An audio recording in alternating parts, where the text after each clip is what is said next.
Hi, everybody. Happy Monday night. I hope you guys can hear me. Hope everybody's doing great. Let me know if you can't hear me because I was messing with the microphone the other day as I was battling it out with OBS and I turned the volume down. I only had just realized that. So let me know and I will turn it up. But otherwise, hello. It's good to see you. And thank you for everybody who is here with us tonight. Dr. Ray, of course, is fashionably late, but that's his way. And he'll be here eventually. But oh, you can hear me. Thank you, Divine Diamond. And hello, Divine Diamond, Dory, Bill Prack, everybody that's here. Thank you so much for being here. If you can share this out, that'd be great. And tonight I have a special guest, Mr. Bruce Halliday. He is a veteran paranormal investigator, and he's going to share his experiences with us.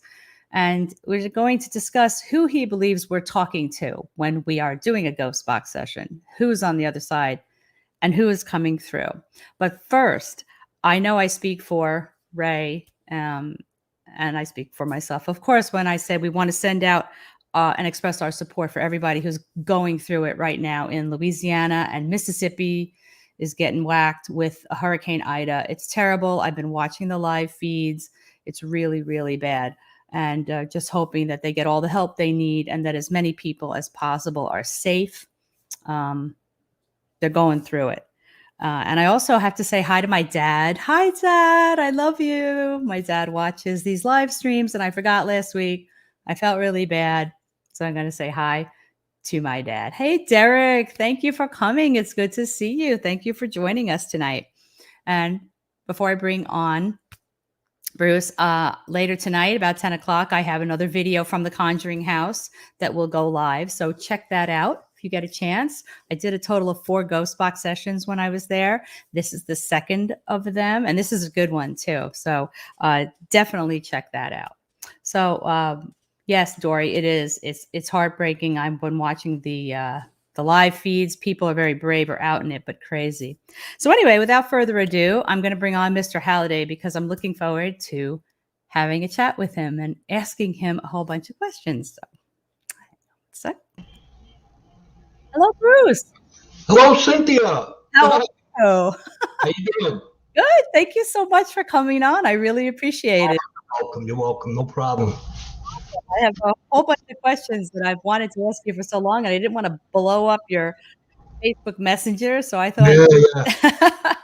that this would be a really cool way to introduce you to everybody that's watching and Yeah, for me to get my questions answered. And Joe is here, Joe from Entity 7. Hi, Joe. How are you doing? He is one of 4 who recently dropped the documentary on the Conjuring House called The Harrisville Haunting. So right. glad he's here. And I don't know where Ray is, but he'll toddle along soon. My paranormal partner in crime. He will be here very soon. But how are you doing tonight? Good. Hanging in there. Oh, good. Yeah, aren't we all? Out there. I mean, I'm down in Central Florida. Oh boy. Oh, it's like like now. I mean, August. It's 100 degrees every day. So. Oh, I give you. But at least you're not getting any of that storm, right? No. We were lucky. Knock wood. We were lucky. That is awesome because they really got it bad last night down there. So, well, I'm glad, and stay cool. I'm sure you have air conditioning. Oh boy, forget it.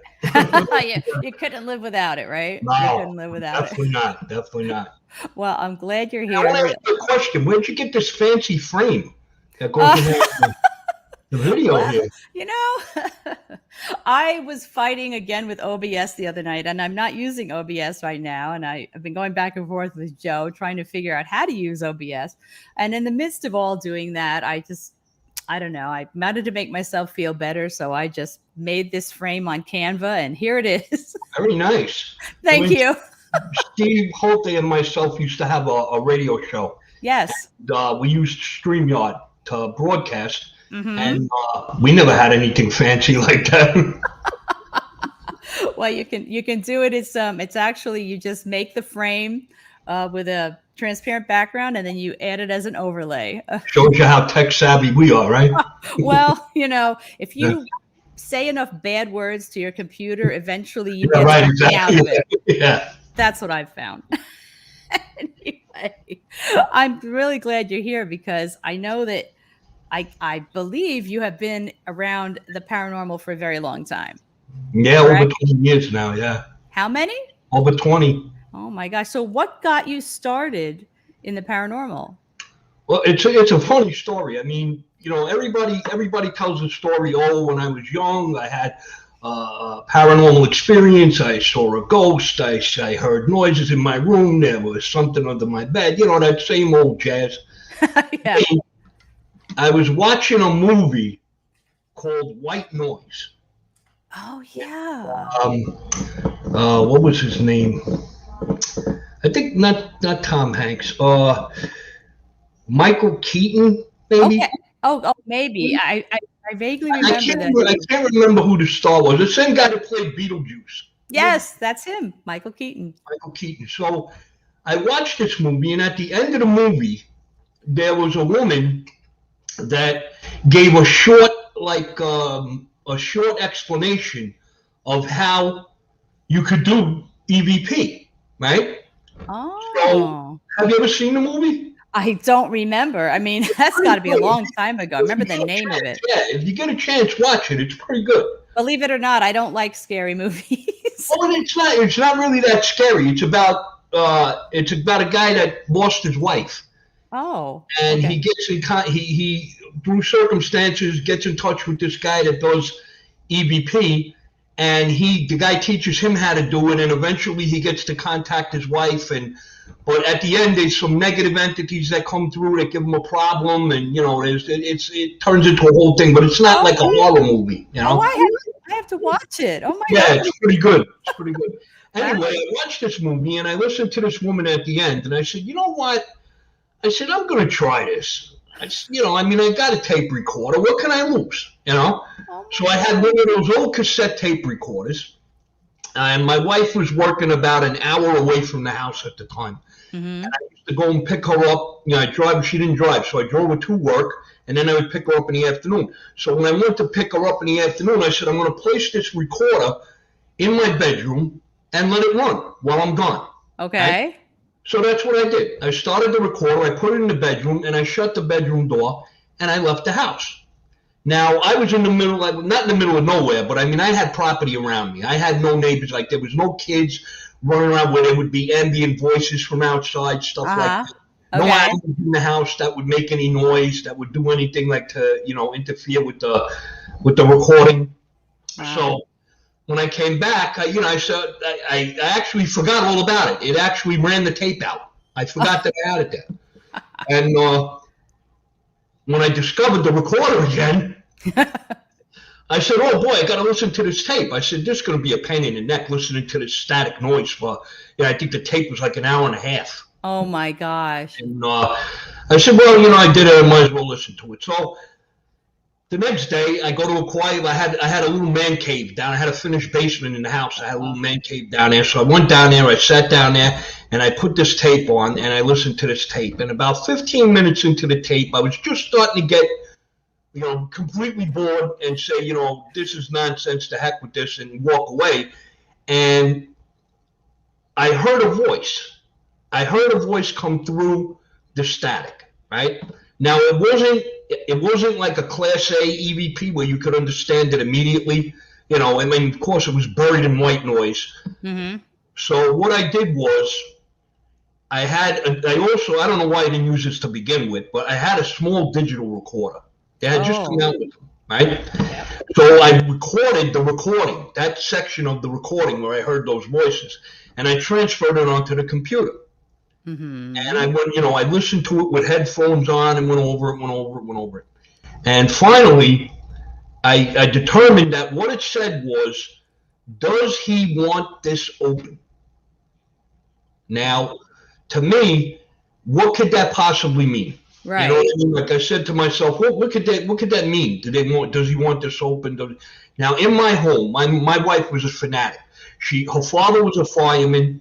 right? She grew up with this thing like never close doors in the house, never lock doors in the house, never did, Okay. bedroom doors, stuff like that. You leave everything open so everything is accessible. If there's a fire, you can get out easily. You don't have to worry about it. So I'm assuming that if you close the door. door, right, does he want this open?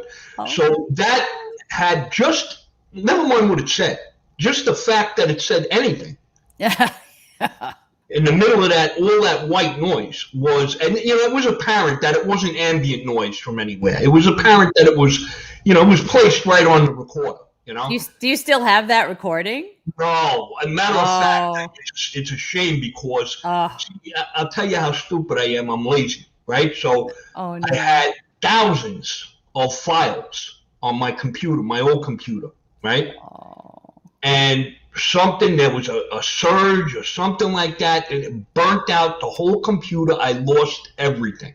I lost video, audio, photographs. I That's lost heartbreaking. everything I had. I had heartbreaking. So that's how I got started with an interest in the paranormal. So from then on, I started to really do my homework, find out how to do this EVP the right way. I actually went, not long after that, I put together a small investigating team, 2-3 people in South Jersey. And we got together. We used to do people's homes. We used to go to different places and we do investigations and stuff. But I really concentrated on that traditional EVP, Nice. Yep. So that's primary so you primarily use the digital recorder. Yeah. That was, But I experimented so much with traditional EVP. I bought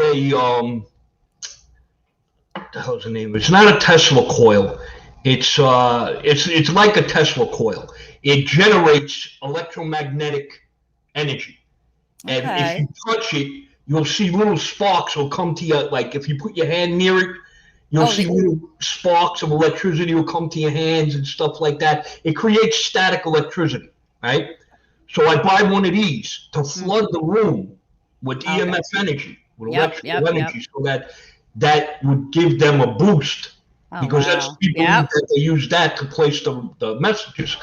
So I did that. I did so many wacky experiments. I soldered 10 route-over diodes together and then put them in a daisy chain connected to a microphone. So that the signal had to go through the microphone and travel through these route-over diodes to get into the recorder. We tried everything under the sun. We did experiments that were wacky. Buried a recorder in a coffee can.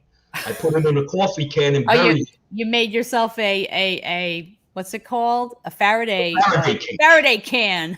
Right. Now I wanted to see if they could actually penetrate the ground and the can to place the communication on the recorder. See, with ghost box communication, Faraday cages, a ghost box runs on incoming signal. So if you put a ghost box in a Faraday cage, that's it. You're ruining. You're cutting out the base. I see. I've got Ray in the back here. Let me know. I don't know if you know Ray, but Ray is my buddy here. Let me add him in here. Ray. Howdy. And nice of you to show up there, Ray. I was working. Let me take the frame off here so that we don't. Ray, if you put a hat on, we look like twins. You guys do look very similar. My goodness. So I guess you do know each other somewhat. Well, we never met. Okay, well, this is my paranormal partner in crime, Dr. Ray. Nice to meet you, Ray. Mr. Bruce Halliday. And Ray is having a snack, so. Attaboy, I haven't Ray. eaten in 12 hours. Oh, my God. I'm so sorry. Well, we're going to continue, and you can pipe in any questions you think of, Ray, for Bruce. But I've got a bunch of questions that I want to ask him. So now we know what got you started and how you got started. Now, I know I listened to a lot of your clips that you put on your YouTube channel, guys. And Bruce's channel is Halliday Paranormal, you guys, and the link is in the description. And they're on ghost boxes, though. Those are ghost box sessions. Well, when I did traditional EVP up until about 2006. Okay. And then I was contacted, actually, Steve Holte contacted me by email. Okay. And he said to me, he was kind of new to the paranormal at the time. And he said to me, did you ever hear of anything called a ghost box? Okay. So I said, well, no, explain it to me. Because it was just nobody, it was almost non-existent. Frank Sumption had already invented it, but there was nobody using ghost box. It wasn't, out there. Nobody had it. I think there was only one or two people in the world that had a ghost box, and nobody was using it publicly. It wasn't a thing. Right. So I said to him, no, explain it to me. So he explained a little bit about what it was. And me being steeped in traditional EVP, I said to him, that's nonsense. That could never work. How's it going to work? Get out of it. Forget about it. You know what I mean? Yeah. So after a while, I started to receive traditional EVPs mentioning over and over a box. So I said, finally dawned on me, I said, I think we lost your buddy there. He'll be back. So it dawned on me. I said, you know what? I said, they keep mentioning this box. And now in the interim, Steve Holte emails me again. Okay. And he said, listen, he said, I'm working on something with another guy, which was Joe Ciappi at the time. Okay. And he said, we're trying to put together a version of the Frank's box. He said, so I said, you know what? Let me look into this and I'll get back to you. Let me do my homework on it and I'll get back to you. Right. So Frank Sumption had a Yahoo group at the time. So I joined Frank's Yahoo group. I did some research. I looked at what was posted there. I followed some of the people there and what was going on. So I contacted one of the admins over there. Mm-hmm. And I said, how do I get started with this? how do I get a box? Okay. Well, there's really no way to get a box. The only place you can get one is from Frank Sumption. He doesn't give boxes to anybody. He only gives out a select few people get a box from him and blah, blah, blah. But you can do manual sweep with a regular dial radio. Okay. So she explained to me what that was. I said, okay, I'm going to give this a try. So, of course, I get in a quiet room, quiet place. I turn no recorder. Didn't even think of recording it. Right? Mm-hmm. Turn the radio on. Start spinning the dial back and forth. Mm-hmm. I say, is there anybody there that would like to speak to me today? And I'm listening back and forth. I don't hear anything, right? So now after a couple of minutes, I say to myself, this is a bunch of hooey. I said, this is not going to work. How could this work? And as I'm turning the dial, I hear loud and clear, like I'm talking to you right now. Hi, Bruce. Oh, Cynthia, when I tell you, I was already in the paranormal a few years at this point. I ran out of the room. Oh, that's how, did you? That's how it took me so back that because I never expected it. Yeah. And of course, in traditional EVP, you don't hear that kind of communication. Right. And to hear them actually address you by name. Oh yeah, the first time you hear your name come through, and then the second thing that usually gets you is when you hear them say something to you in your own voice. The mimic is always a lot of fun. So now that's it. I was hooked. Oh, I was hooked. That's great. The traditional EVP was put on the back burner. I contacted Steve. We got together because he only lived about maybe 40 minutes from me in New Jersey. Okay. So we got together, and at that point he was just about ready to introduce the Joe's box. So we had a ghost box that was accessible to us now. We each had one, and we started to do ghost box sessions. So Steve built you. So Steve built you a radio. Well, Joe Ciappi built the radio. Joe Ciappi. Okay. I've heard that name. I've heard that name before. Right. Okay. And Steve, he was the creator of the Joe's box. That was the first ghost box after a Frank's box was created. Okay. Gotcha. Oh my gosh. So that was your real first ghost box. Right. That was my first ghost box. Right. Okay. And then a couple of weeks after that, I go out to get my mail, and there's a package sitting on my doorstep. And it's a Frank's box. Oh, tell me you still have it. No. Steve has it. Okay. As long as Steve. So what happened was we were on Frank's Yahoo group. So we started to do sessions with these Joe's boxes. Oh, and we wow. started to post the files from the Oh, session. wow. Oh, my So gosh. Frank said, you know what? These guys are the only 2 guys in the whole world that are doing anything. I'm sending him a box. Wow. So that was the first one I got. Then he sent me another one after that. And but I'll tell you the truth, Frank, I love you.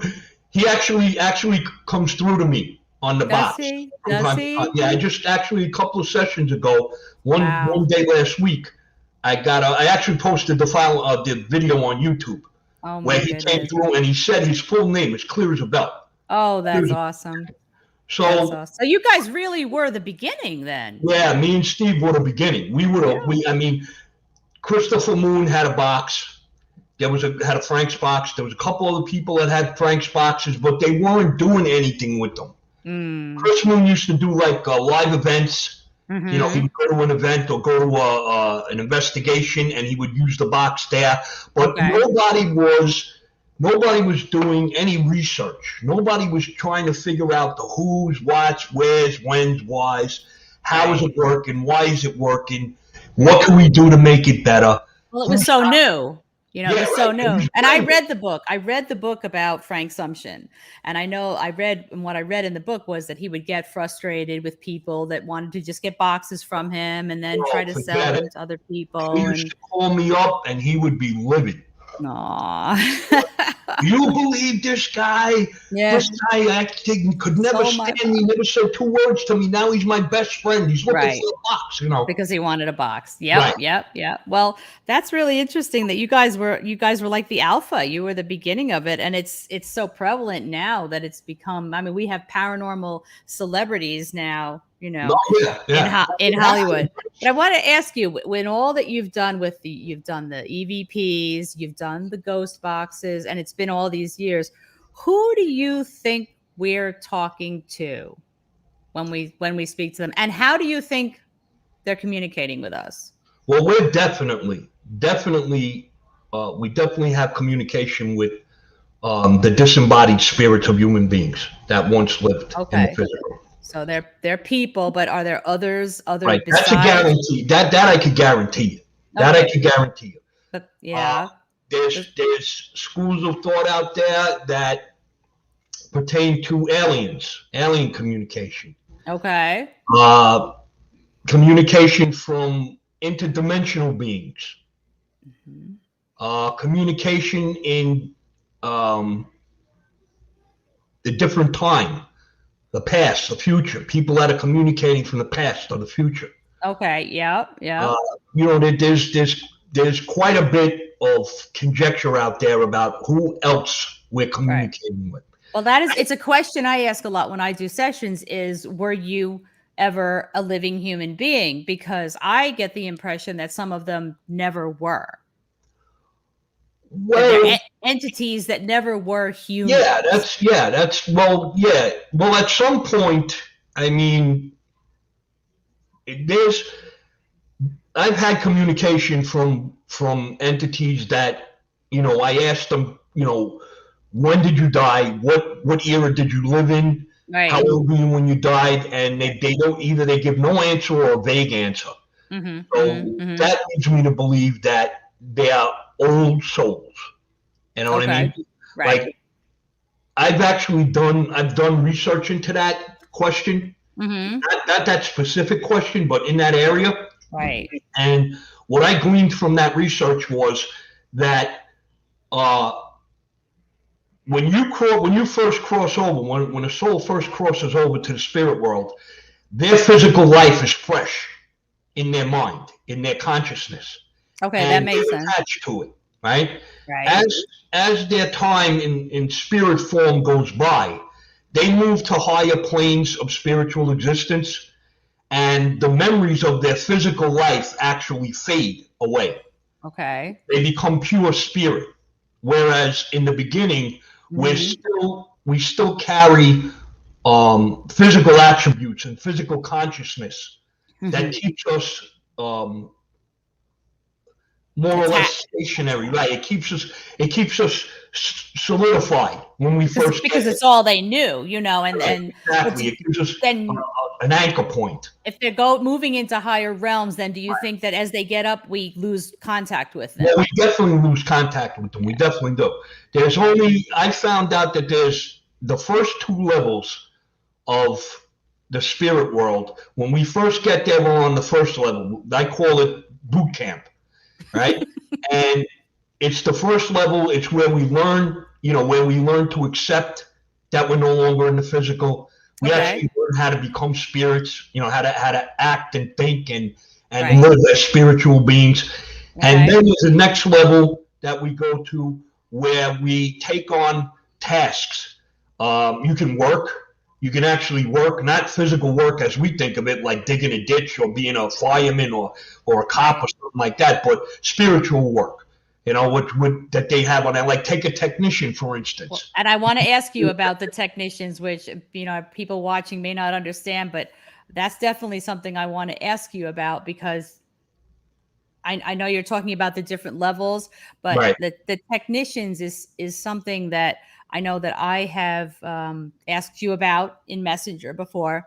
And you believe that on the other side, when we initiate a session, that there is someone on the other side, a technician in charge of our session.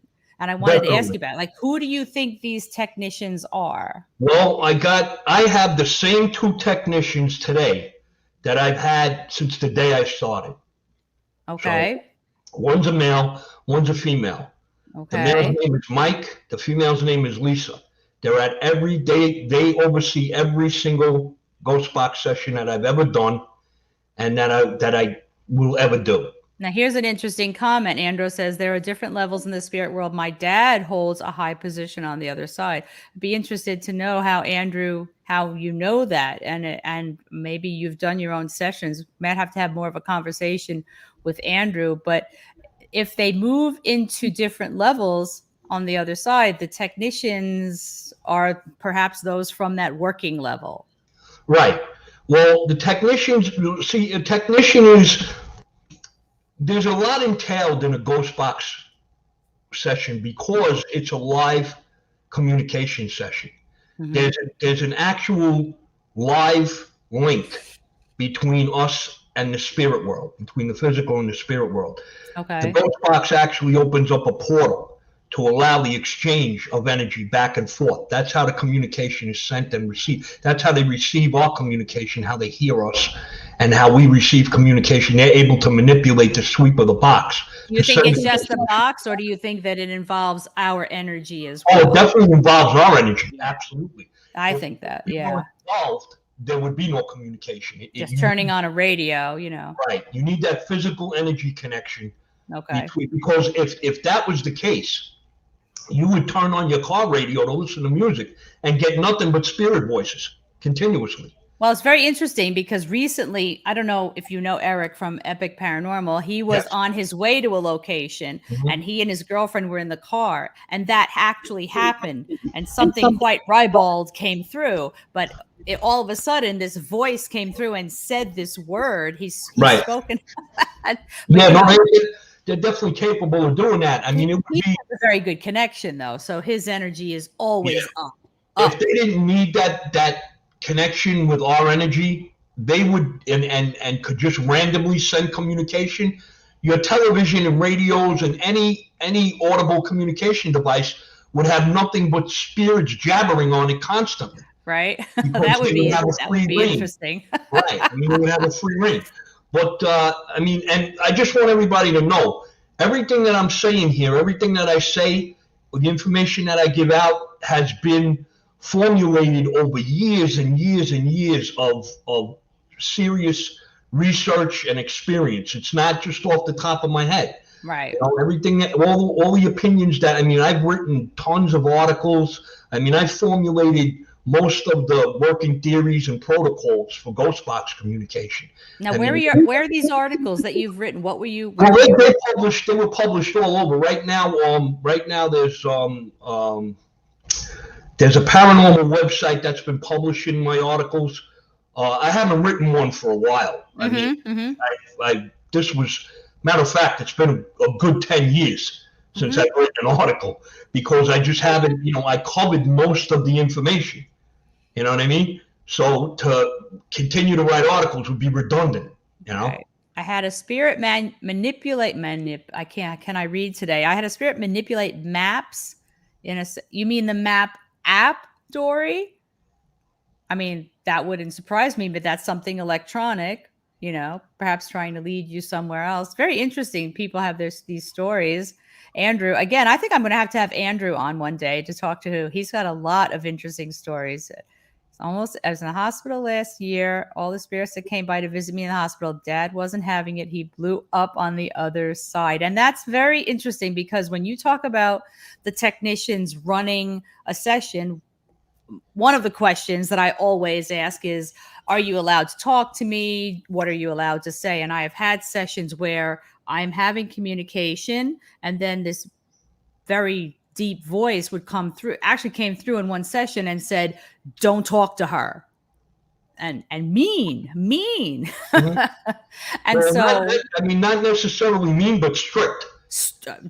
Low and don't That's talk your to her, technician. That was a technician. Had to be. I've done countless sessions with questions about what they're allowed, what information they're allowed to give us, what type of prediction communication we can get, what type of, how much information they can give us about the past. Can they give us information about the future? And I've been told time and time again. And as a matter of fact, they get tired of me asking over and over. And they the same answer every time. We're limited in the amount of information and what type of information we can give you. But maybe they don't know all of it. You know what I mean? Look who's here. Hello, Steve. How you doing? I know you and Steve used to have a YouTube program. Yeah, we had a I missed that. Radio show. Yeah. You should do that again. That was good. I liked that. But yeah, so I think, and then I know that recently, in the recent months, I had let you know that I had a session, and when I was asking about the technicians, they told me to ask you. Right.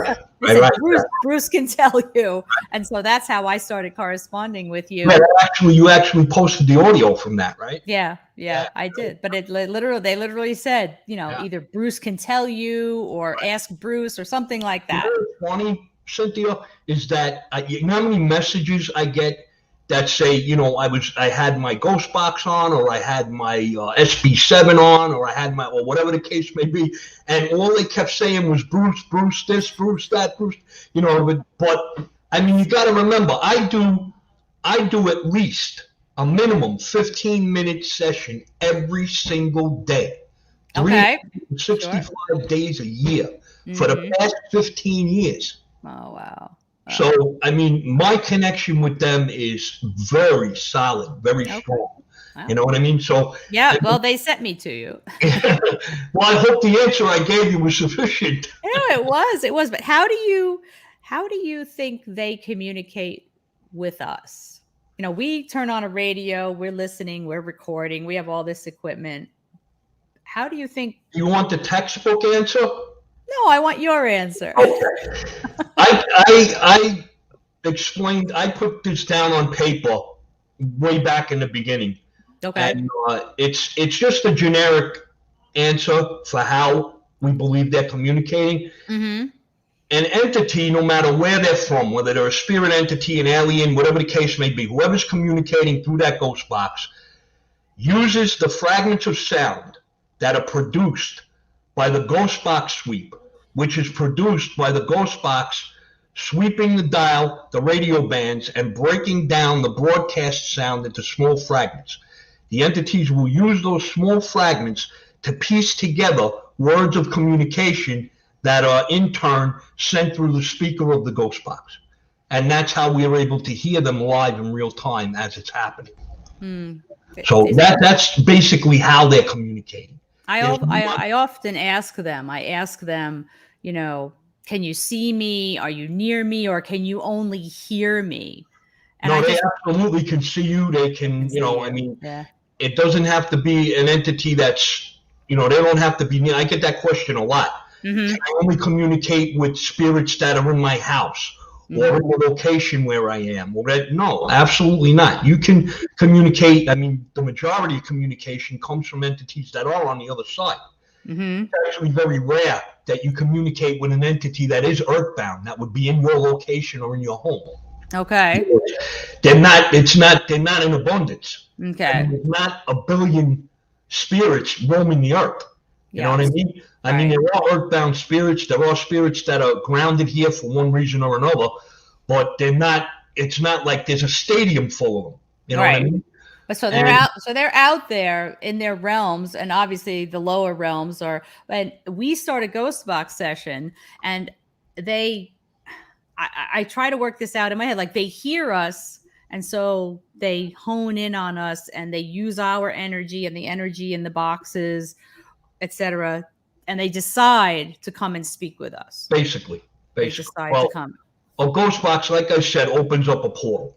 Mm-hmm. It opens up a doorway to the other side that allows the exchange of energy. Ghost box plus our energy. Right. Now, as soon as that connection is made, I liken it to like a moth to a flame. As soon as that connection to the physical world is made, it's like a beacon.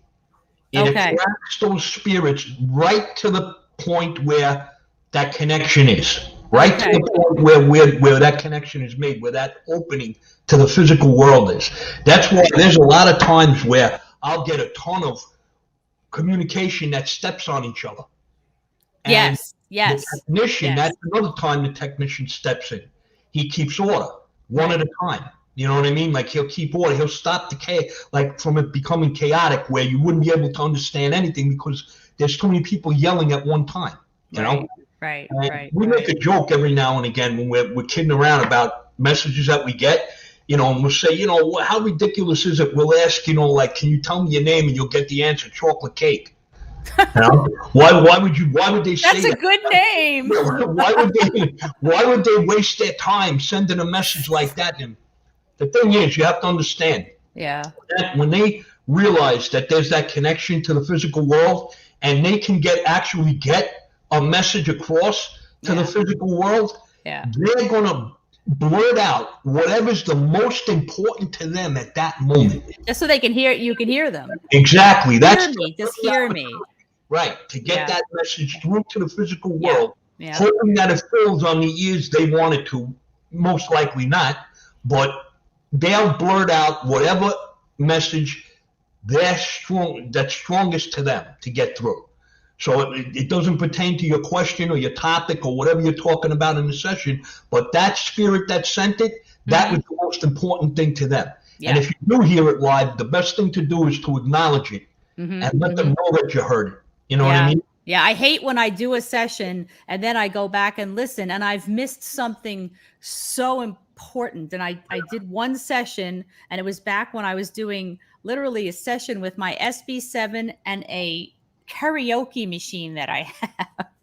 And it came through and it was like 5 or 6 seconds long, all these different voices. And basically they said, can I use this thing to talk to people? And when I listened back, I was so upset because I didn't hear it in real time. And I loved to have told them, yes. To us today, I mean, at this point that we're at in the field of live spirit communication, the technology that we're using, the ghost boxes, the devices that we're using are at their limit. Traditional sleeping ghost boxes, other devices that are being used are at their limit. Yeah. We're only capable of, and you have to have, people don't understand, you can't just turn on a ghost box and expect to hear communication immediately. No. Conversational communication. You have to develop an ear for listening to a ghost box. Okay, you have to, it's like a piano tuner. Right. You know, he has to rely on tuning forks and metronomes and stuff like that to aid him in getting the right tone in that piano. He has to develop an ear for listening to the piano. Right. Same thing with a ghost box. You have to develop an ear for listening to ghost box communication. That only comes with experience. That's it. They're radios, you know, they're basic, very rudimentary. Right, but what you're listening to is very chaotic.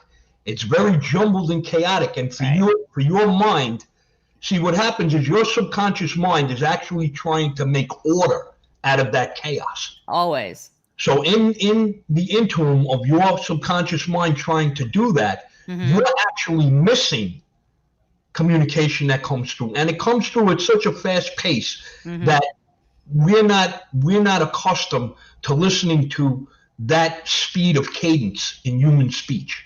No. So we're capable of catching maybe, and me with the experience that I have and my trained ear, I can catch about 25% the actual communication that's sent during a session. I can hear about 25% live if on a good day.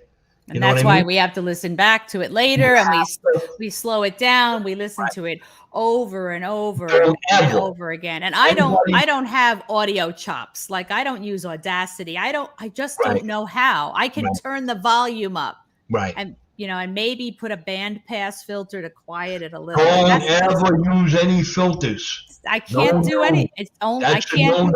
Only for wind. Only for wind. But I can't. What happens is I don't know how to do it. Anybody that's doing audio editing on a ghost box session or a traditional EVP or anything like that, any type of audio filter will either add to or remove aspects of that audio. Yeah. And once you do that, you now distorted the original audio. Yeah, I just end up removing like something that it's not. Yeah, and I just end up removing it, and then it's like, just turn it back up. I basically can turn the volume up and down. If you go over to my YouTube channel, I actually posted not too long ago, a couple of months ago, I posted a step-by-step video explaining exactly how I edit my ghost box sessions without any filters or anything like that. Right. And you can the editor I use is called Gold Wave. It's free to download. It's fantastic for doing audio, ghost box sessions, and it's so simple to do, and it just does a fantastic job. Because what you're doing is isolating only the communication, and you're presenting only the communication. I don't know. Here it says, Mike says, I like Audacity, but I use Adobe Audition, and you're saying you use something called, what was it called? I use Gold Wave. Gold Wave. I use an audio editor called Gold Wave. I'm not very good at any of those things. Yeah, no bells and whistles. It's very simple because you're not doing a lot to it. You're not doing a lot to the audio. You just, the main thing you're doing is you're cutting out the junk before and after, the useless sweep that detracts from hearing the communication. You're actually cutting that out. I call it cropping. And then what you do is you either raise or lower the volume of the communication, and you can maybe slow it down a touch, just a touch, because slowing it down will distort it also if you do it too much. Yeah, I don't even do that. I'm very inept when it comes to the audio. I basically can turn the volume up or down. It's about the long and the short of it. And sometimes I think, wow, I'm so lame. I should be better at this after 5 years of doing this. And I'm like, Plus, you have to go over, when you go over a session, you have to go over it section by section. Absolutely. Listen to it over and over and make sure you didn't miss anything. Oh, absolutely. So that's well, so where do you think the paranormal is headed? Well, that's a loaded question, Cynthia. Well, do you think we're ever going to get to the point where there might actually be scientific research done where it might be taken seriously? Yeah, it actually is. The beginnings of that have started. Yeah. I mean, there are actually scientific organizations now that are studying aspects of the paranormal, that are doing research and doing scientific experiments into paranormal phenomena. Really? But, yeah, and it's not prevalent. I mean, science is our nemesis, but where do I think the paranormal is headed? There's the last few years, there's been such an influx of Mr. and Mrs. Main Street America getting involved in the paranormal. Right. I mean, there's just been a complete flood of average, everyday people that are dabbling in the paranormal. You know what I mean? Like, there's very few I won't say very few, but there's not an abundance of serious full-time paranormal researchers and investigators out there that are actually doing it for the express purpose of gathering data and trying to advance our information. Right.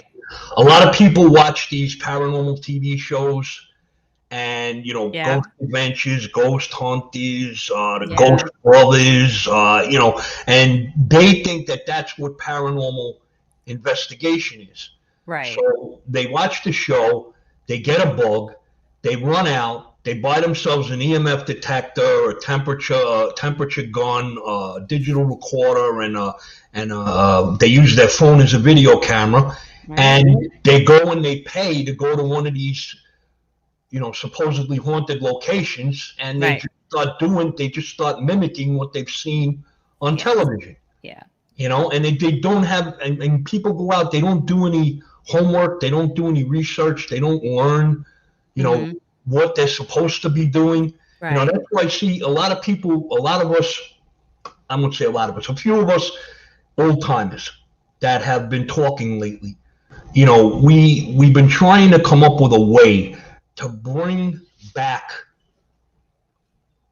old school values and old school, priorities and protocols and ways of doing things as far as ITC is concerned. Right. Well, part of the difficulty, I think, is that because it isn't taken in the general knowledge base of the world, because if they're doing anything, they're doing it in a clandestine way, but it isn't taken seriously. So even if you want to be serious about it, there isn't a degree you can get to go work for an organization where you can actually document your research and give it to somebody that's going to tabulate it and look at it over how many years. The way they research anything, any other theory, there isn't any kind of protocol. There isn't an organization. There isn't an arm of the government that we know of that's actually doing it. So it ends up being, we end up having our paranormal heroes mostly being entertainers. And that's, That's exactly right. It's not serious, but even if I were to say tomorrow, I'm only going to do this seriously, I'm not going to be online anymore, I'm going to tabulate there's no one to give it to. There's no problem with being online. We need to be online. We need to get our evidence out there in our research. But there's no one to give your data to. There's no one to give it to. Well, you present it to supposedly a jury of your peers, people that are involved in the paranormal that can look at it, listen to it, and say, I believe this or I don't believe it, or it sounds logical or it doesn't sound logical. The problem is that there's so many people out there that have no venue for correct information and learning that it's a shot in the dark. It's like somebody that never drove a car in their life, and you take them, you give them the keys to the car and throw them in the car and put them on the highway and tell them they drive. You know what I mean?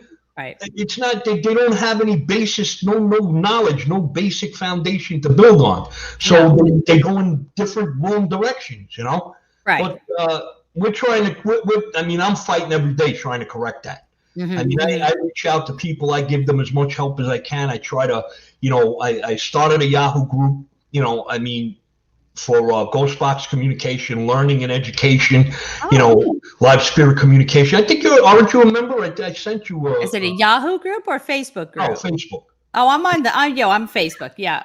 Yep. I'm definitely on trying to get people in there and trying to I posted some of my articles there. I answer a lot of questions.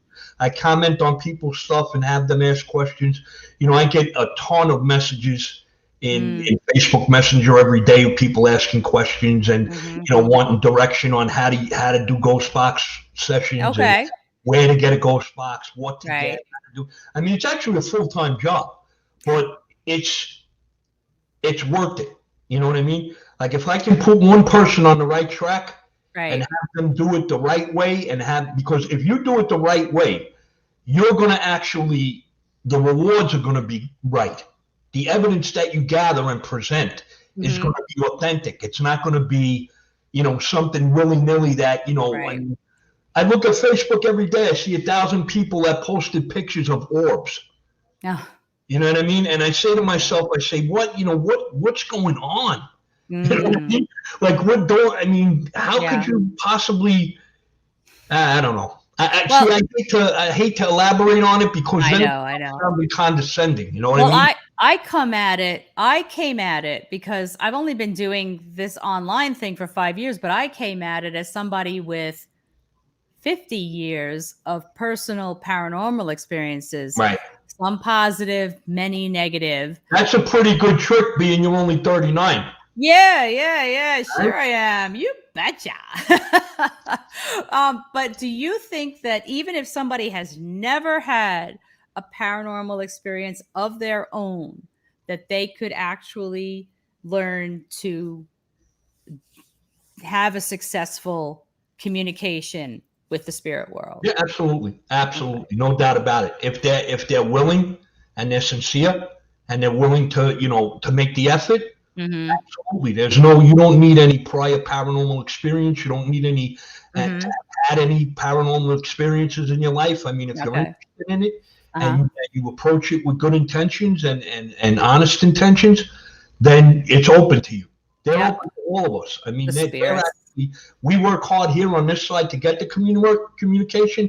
They work 10 times harder on the other side to send it to us. Yeah, I don't think, and I say that a lot when I'm doing sessions to the spirits. I'm like, I know it cannot be easy to come through that box. I mean, I've actually picked up voices just set up my camera and left it, and the camera microphone has picked up voices. And I think the radio with the ghost box is actually harder for them. I honestly do. But. How come Ray hasn't said one word?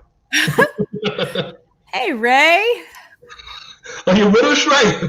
Unmute yourself, Ray. I'm muted because I have a lot of ambient noise around me. Ray lives next door to a firehouse. Yes. Oh, okay. Do you have any questions for Bruce, Ray? Otherwise, I'm going to open it up to the... No, you're involved. No, he is.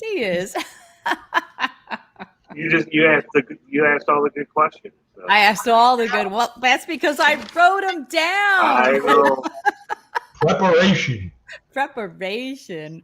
Well, let's see if anybody in the audience has any questions for Bruce or me, but mostly Bruce, because I'm so glad that you came on. I really appreciate my pleasure. Having this conversation with you is great. So if you have a question, guys, just put a Q in front of it and I'll pop it up, and Bruce can answer the question for it. And I'll say some hellos here. Hello, Andrew. Of course, thank you for being here, Andrew. Andrew has so many experiences that he shares with us during these live streams. It's amazing. Hi, Sacramento. It's good to see you. And Maria Beazle, good to see you too. And I think, of course, Dory is here. My co-pilot from going to the Conjuring House. That was awesome. Let's see who else is here. Roman Biscotti Tangi, who said be right back. But hello, Tangi, wherever you are. Mike MCAT, hello. And let's see who. Christina Bell, thank you for coming in. Derek Yahelnitsky, thank you so much for being here. And Derek said something before that I had popped up. His team is building. 4 of my friends coming with me Saturday, and they're asking what they should do. I told them nothing, just watch and observe. There you go. There you go. You hold the camera. You hold the camera. You hold the microphone. Now, one thing I wanted to touch on, Cynthia, which is very important to get out there to people, especially if they're new people, or if they're thinking about getting involved in ITC, is the negative aspect. Oh, yes. Thank you, Elaine. You are very, very sweet for that super sticker. Thank you so very much. It does come with some that does happen. Cautionary, preparation. You have to be aware that not every single entity that's going to communicate through that box is honest and loving, and they call me all kinds of names sometimes. Steve is still here. He's making dinner. I think we had one question.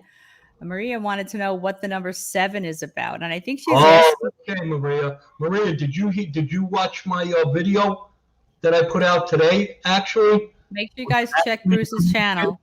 With the number 7 in it. It was actually a communication from a technician who called himself 7. That's been around interesting. since the beginning. So.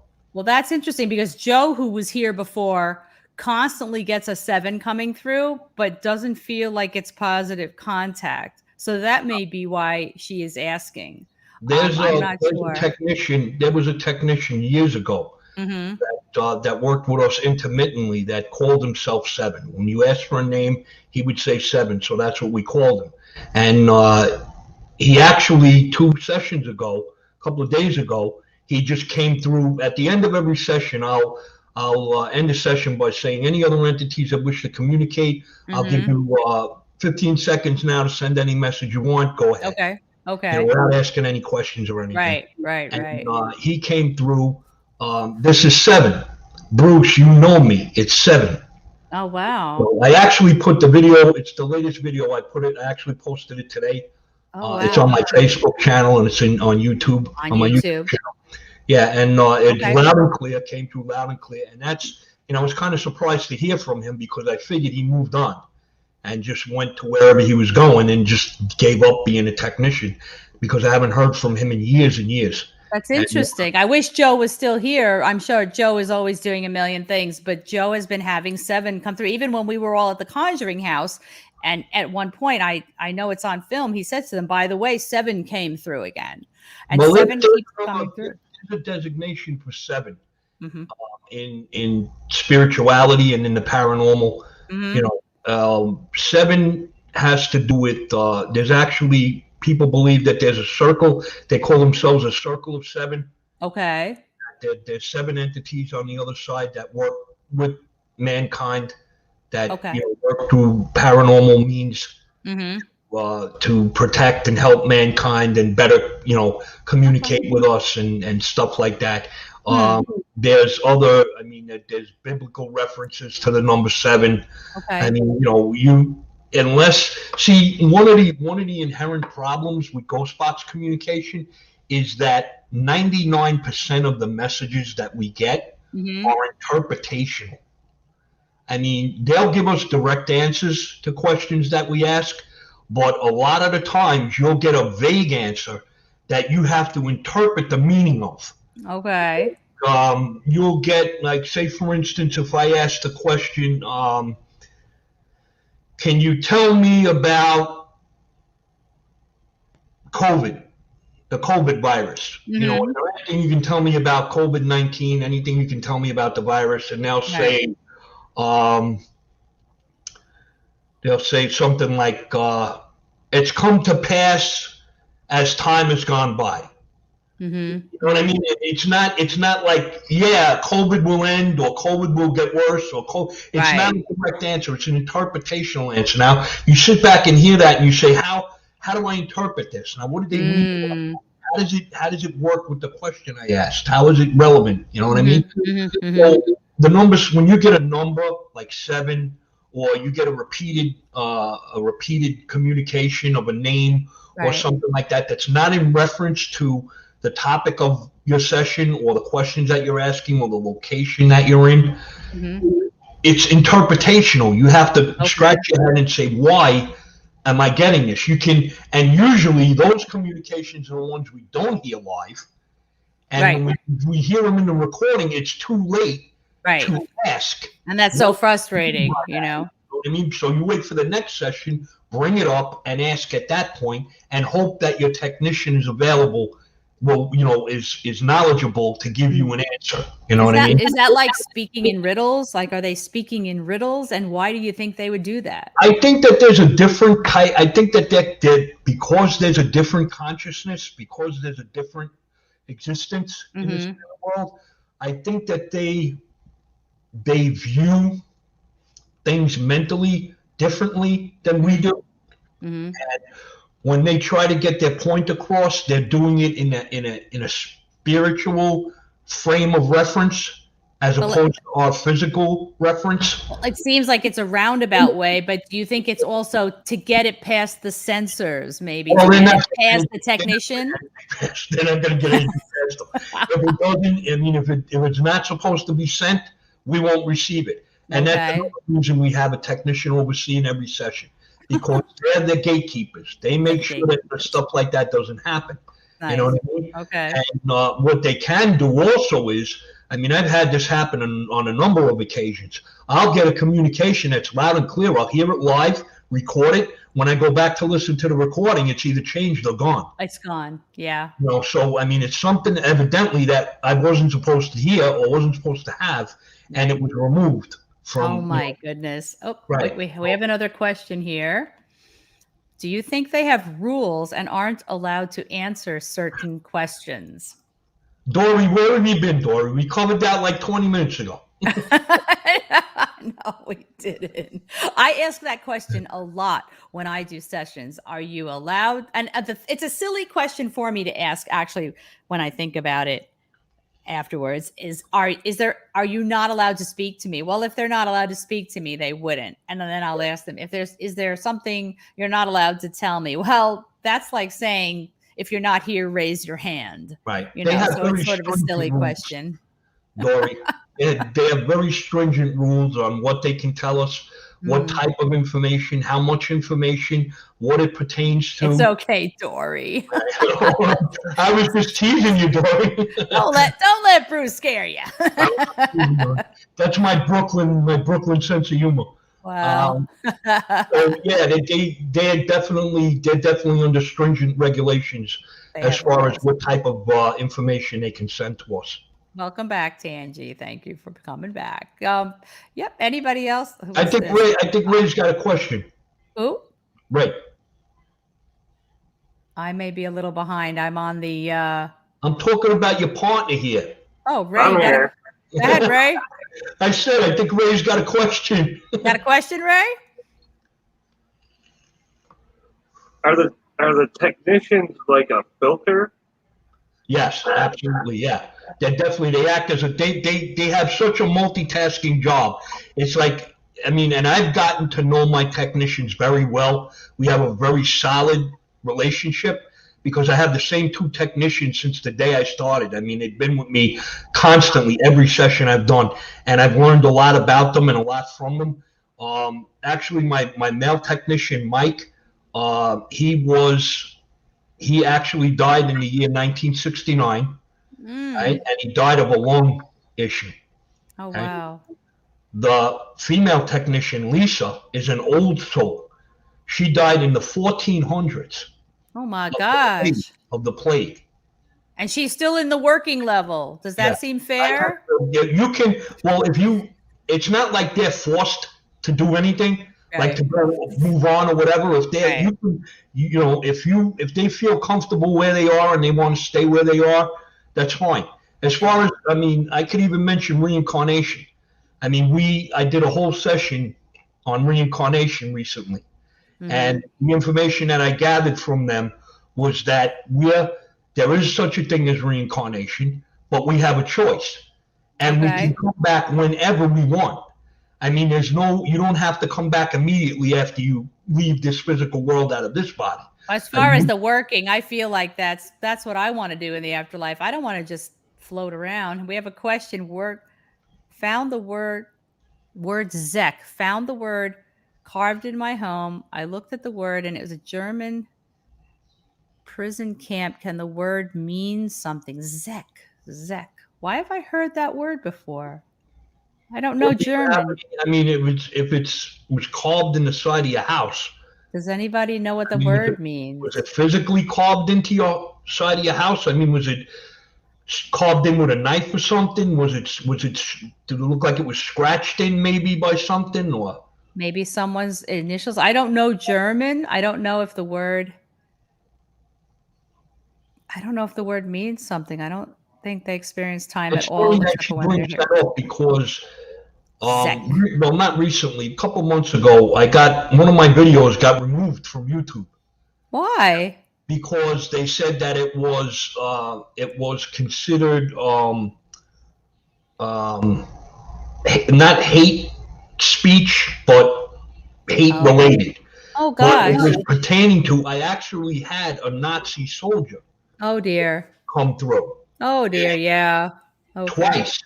two times in a row, back to back, said Zig Heil. Okay, let's not talk about that. We don't Right, want this and one to that- get taken Right. down. Well, what happened was they took that, I posted that video Yeah. and they took it down. But I had a couple other people actually tell me that they've been getting Right. German language communication Interesting. stuff. Wow. So, Well, I don't know if that's something Yeah. that's happening Yeah. recently or what. I don't know. And I think, wait, I had something else here I wanted to pop up. Hang on, where did it go? Here it goes. Oh, here we go. I've had that happen a lot. This is about the files disappearing, recorded EVPs. I would clip and send to a friend via email. They would get it and the file would be blank. And that's the same thing you're talking about. They just erase it on you because they didn't want you to hear it. Yeah, exactly. And they don't want you to share it with anybody. And that's the thing. We all know. I've had them where I've heard something. I'm like, oh my gosh, I want to listen back to this. I want to document. I go back Now, and that's I another thing. cannot find it. With traditional EVPs are formed by the entity using the ambient energy that's in proximity to the recording device to place the communication directly onto the recording device. So it has to be in proximity to the recording device. So most of the traditional EVPs you get will be from spirits that are earthbound or in visitation. Okay. So it's not coming from the spirit world like it would come through a ghost box. They're not able to send that to manipulate the energy around that recording device here in the physical from the spirit world. So it has to be sent from an entity that's in proximity to the recording device. Like, you mean like a digital recorder? Right, exactly. Whatever you're recording it on. Years ago, we used to use reel to reel. We used to use cassette, and then recorders came out. But it has to be in proximity to that device, whatever device you're using to record on. And, that the technicians don't have control over what an entity that's here in the physical, say leaving a traditional EVP, the technicians don't have any control over them. They can't stop them from doing it, from whatever information they're going to give or what. But actually, I've done a lot of research. I've done research into this. 20 years. There's an earthbound entity or an entity that's here in visitation or stuck or grounded or whatever you want to call it, is not privy to spiritual information. Oh, okay. It can only gather information like we would physically, that's around us. Right. You know what I mean? Or from experiences that we're having. Right. It can't reach out. It cannot receive information from the spirit world in order, like, say there's something that they're not supposed to tell us that exists in the spirit world. An entity that's grounded here, that's not under any control at all, cannot receive that information from the spirit world and in turn place it in a traditional EVP or through a ghost box. Okay. You know what I mean? So they make sure that that's in place. They're not receiving any information that would be detrimental to us. They can lie to you. They can give you information that you're not, that they can tell you, you're going to die in a car accident 2 weeks. Yeah, they can't give you the lottery numbers either. Right. They never do that. They never tell us who's going to win the Super Bowl. If you ask for the lottery numbers, they'll tell you. They don't know. 6 numbers, but they won't, they won't be the right ones. Tangi says sound is vibrational energy, so it can stay around like a smell.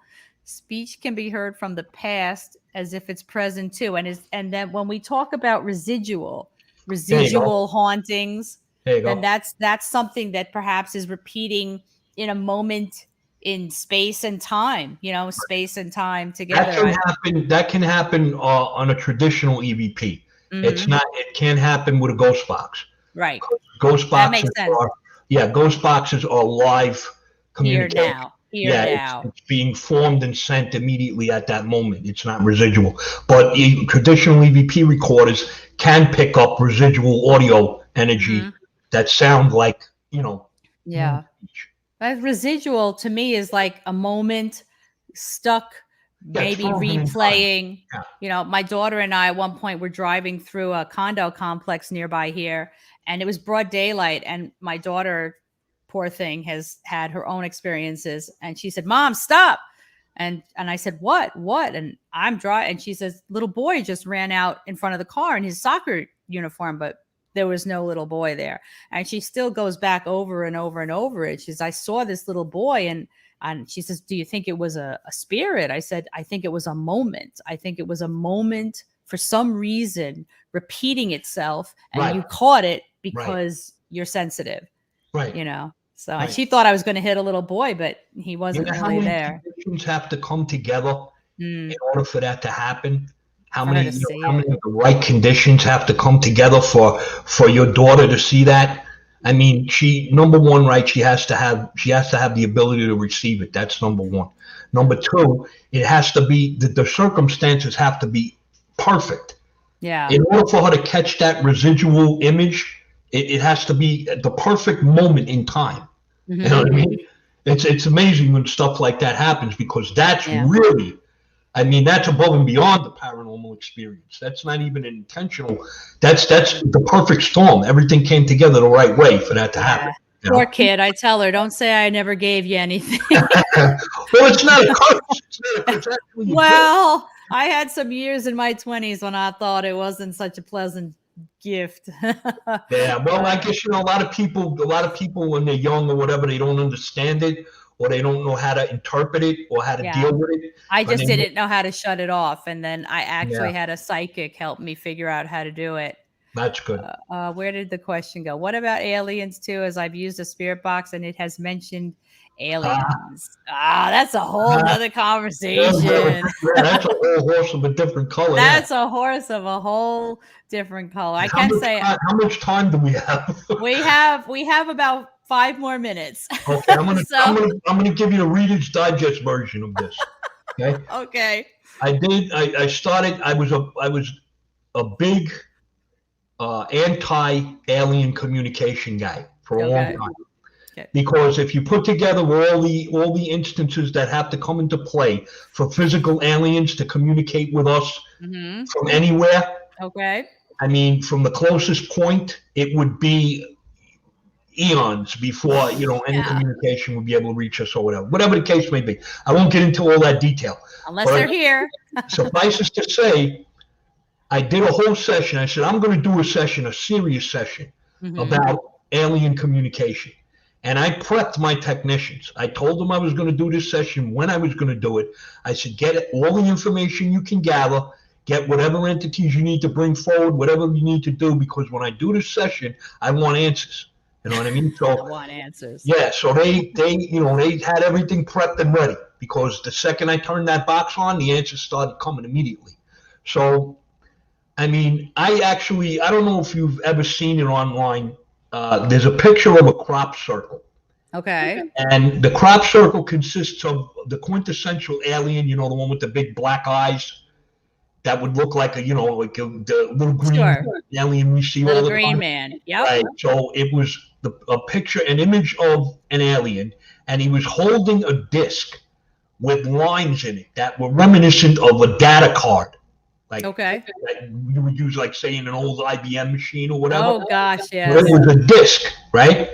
So I downloaded this picture, and I put it on my phone, right? And when I did my session, one of the questions I asked was, can you identify what's on my phone right now? I didn't tell them it was a picture. I didn't tell them what it was of, nothing. I said, can you identify what's on my phone?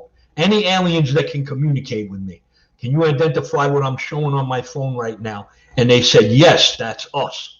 So I said, okay. Now, I heard that laugh, and I did videos on YouTube from me with these communications. Wow. So I said, okay. I said, now, that's me. What do you mean? What is this? What is it a picture of? Not you, but what is it a picture of? And here's one of the answers you get that's interpretational, but it happened to be an easy interpretation. They said, we manipulate farms. In other words, they move the crops around to make these pictures. Okay? Wow. So now, that's crazy. The last question pertaining to this picture was, what is this alien holding in his hand. What is this? And as clear could be, it's an information disc, as clear as can be. Right? Wow. So now I got that covered. When at the beginning of the session, I asked them, any aliens that can communicate, can you tell me where you're from? And the answer I got was the Kepler system. Clear as a bell. The Kepler system. I wonder Now, what the that Kepler is. system is the closest system to us that has a planet that's capable of having life. Oh my goodness. So that was the answer I got, and I got quite a few other answers also. I did a whole session. I think I got like 16 or 17 good communications with answers and phrases that pertain to aliens, and it was really, and so it kind of changed my mind. Wow. You know? Well, that's a whole nother conversation we're going to have another day because we're pretty much out of time, but that's awesome. Wow. Well, thanks so much for coming on, Bruce. I really appreciate it. Ray, I'm sorry we didn't get a chance to talk, man. It's all right. She asked, like I said, she asked all the good questions. He's there though. He's there. He's my partner. Does she always, overpower the whole situation? It's her channel, man. He's too funny, but I really appreciate it. It was really great. She may be short, but she hits hard. There you go. Don't hit me again, Cynthia. I don't know why, but all of a sudden my SIRI thought I was talking to it. Bruce, thank you so much for coming on. Cynthia, thank you for having me. It was a pleasure. I'd love to talk to you more about all of these things. Well, listen, you can invite me anytime. I'll come back anytime, no problem. Please come back another time. Hello, Crow. Plus, you can contact me on your own if you want to talk or you want to ask any questions. Thank you. I'm always available to anybody out there. And guys, please follow Bruce's channel. The link is in the description below. Halliday Paranormal. And they can go over to Facebook. They can go on my Facebook group, on my Facebook page. Ask any questions you want. Message me. I'm happy to help anybody and everybody. Right. So thank you, everybody that was here. I hope you enjoyed this. And if you're watching this back later, I hope you enjoyed it. It was great talking to you, Bruce. Thank you so much for joining us. Cynthia. Thank you, Ray. All right. And it was a good time. I enjoyed it. All right. Good. We'll talk soon. All right. You take care, Bruce. All right. Bye-bye now. Bye-bye. Take care. And take care, everybody. Thank you for watching. And if you want to stay around in a little while, I'm going to have the ghost box on in another live stream. So bye, guys. Bye-bye. Bye-bye.